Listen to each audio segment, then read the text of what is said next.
sudah terjawab. Terima kasih Ustadz, dan minggu kemarin saya sudah bilang ke supervisor dan alhamdulillah sekarang diberikan tugas yang lebih mengarah ke pembuatan website marketplace Ustadz. Ya, malah nyaman toh jadinya kalau berani kita ngomong, nah, karena bos kamu itu butuh kamu kan itu, butuh kamu, maka kamu dipelihara kan itu, kerjakan dan dilayani, maka jangan takut gitu loh. Sebenarnya ketakutan itu kan hanya muncul dari diri kita sendiri. Nah, kalau kita punya watak pemberani, tidak ada yang ditakuti kecuali Allah, tentu Allah akan memberikan jalan keluar dengan sebaik-baiknya. Nah, karena kamu ternyata berani, ya ternyata berani, ya maka kemudian Allah memberikan solusi yang baik bagi kamu kan gitu. Lanjutnya? Ya, untuk pertanyaan tidak ada Ustaz. Baik, Tidak ada. ya teman-teman semuanya, kita lanjutkan pembicaraan kita tentang al asmaul husna. Kita lanjut pada al majid ya, al majid. Jadi dalam bahasa Arab klasik, majid berasal dari al majid, berasal dari mim, jim dan dal, yang sering diartikan sebagai mulia, terhormat, bermartabat, bahkan bisa diartikan sebagai melimpah, yang sangat murah hati dan sebagainya. Maka dari itu Imam Ghazali itu sendiri memberikan makna bahwa Allah sebagai Al-Majid itu adalah yang mulia zatnya, indah perbuatannya, dan agung pemberiannya. Karena di situ ada tiga unsur yang terkandung di dalam Al-Majid itu sendiri. Yang pertama Al-Jalil ya. Al-Jalil yang juga bisa dimaknai sebagai yang maha mulia. Kemudian yang kedua adalah Al-Wahhab yang maha pemurah gitu ya. Kemudian Al-Karim yang maha pemberi. Jadi kemudian para ulama juga mendefinisikan Al-Majid itu sebagai zat yang maha mulia, kemudian maha tinggi, yang sangat luar biasa, dan amat sangat murah pemberiannya, kurang lebihnya seperti itu.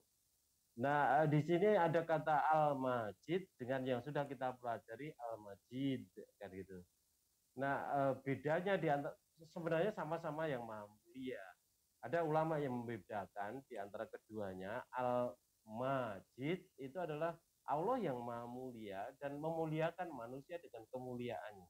Saya ulangi, Allah yang maha mulia dan memuliakan makhluknya dengan kemuliaannya tadi. Al-Majid dengan mim panjang kan gitu. Kemudian yang satu lagi Al-Majid itu Allah yang maha mulia dan tidak pernah akan terkurangi oleh apapun kemuliaannya. Allah yang maha mulia dan tidak akan berubah atau terkurangi kemuliaannya itu oleh apapun yang diperbuat oleh makhluknya. Katakan manusia seluruh dunia ini kafir semua, tidak ada yang beriman, itu kemuliaan Allah tidak akan berkurang sedikit pun kan itu. Apalagi kok hanya kita yang tidak punya artinya apa-apa di hadapan Allah gitu ya. Kemudian kita mutung, kita murtad, kita kelukro dalam beragama, kita keluar dari Islam dan sebagainya, itu tidak akan menurunkan kemuliaan Allah. Ya, karena kemuliaan Allah itu kita paham sendiri bahwa tidak ada batasnya, luar biasa.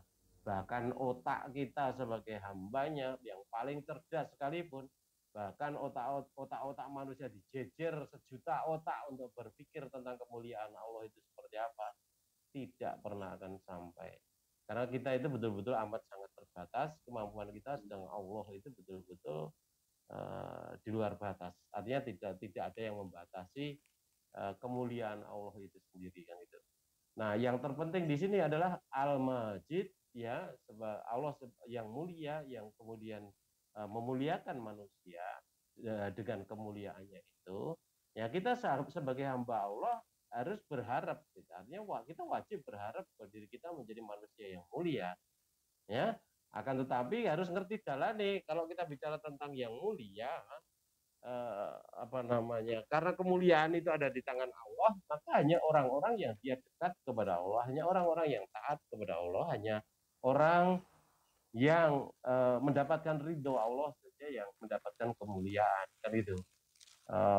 Apa namanya, kita bisa buka kaitannya dengan itu di dalam surat Al-Buruj ya, surat ke-85 ayat yang ke-14 15, coba dibuka.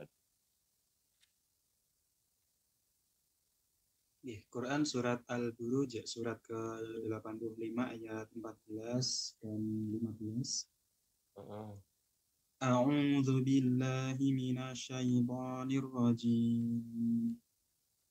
Wa huwal ghafurul wadud dzul arsyil majid.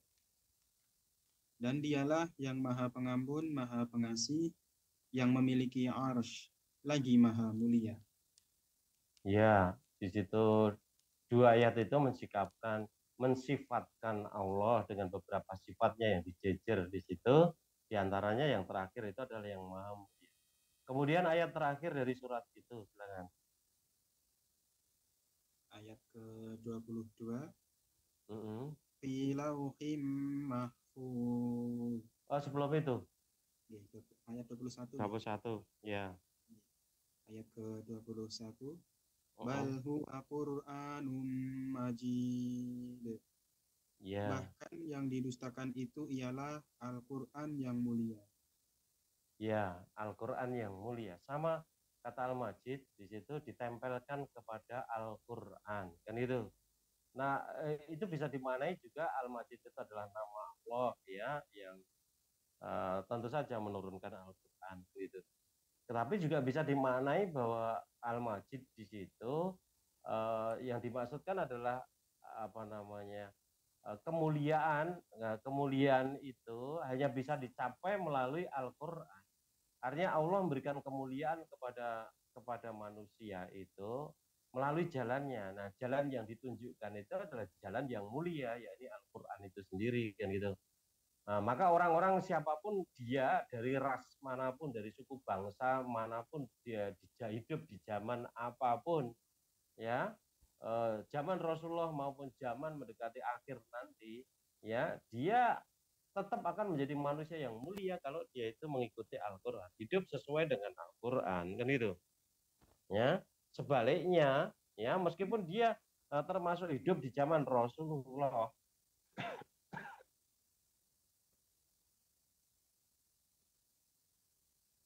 tetapi kalau kemudian hidupnya itu ya bertentangan dengan Al-Qur'an atau menerjang Al-Qur'an, mengabaikan Al-Qur'an, menjadikan Al-Qur'an di belakang punggungnya dan sebagainya, maka yang dia dapati bukan kemuliaan tapi justru malah kehinaan fid dunya wal akhirah, kan itu.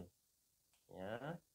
Maka kalau kita ingin meneladani nama Allah sebagai Al-Majid gitu ya, Allah yang Maha Mulia tadi, jalannya menjadi jelas di situ. Jalannya adalah Al-Qur'an itu untuk bisa menjadi mulia itu sendiri, kan gitu. Ya. Nah, kalau sampai kemudian kita mengabaikan Al-Qur'an, ya sudah tahu sendiri.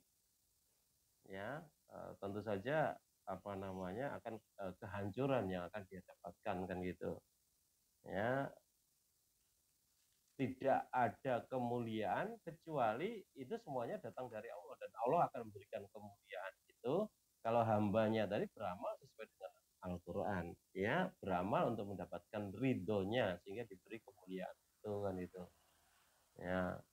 Nah, teman-teman semuanya gitu ya, dari sisi manapun, karena Allah itu mengajari kita bagaimana berbicara, bertingkah laku, ya, makan, minum, seluruh aspek kehidupan itu diajarkan oleh Allah kepada kita melalui utusannya Rasulullah Muhammad SAW.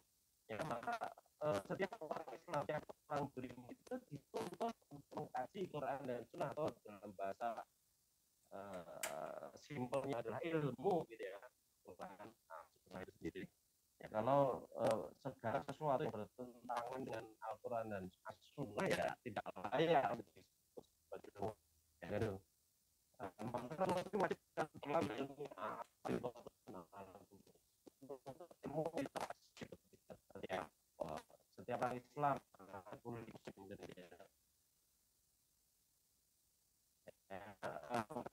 ya, itu maksudnya Artinya tidak paham orang kita mendapatkan tidak paham karena jadi ya kewajiban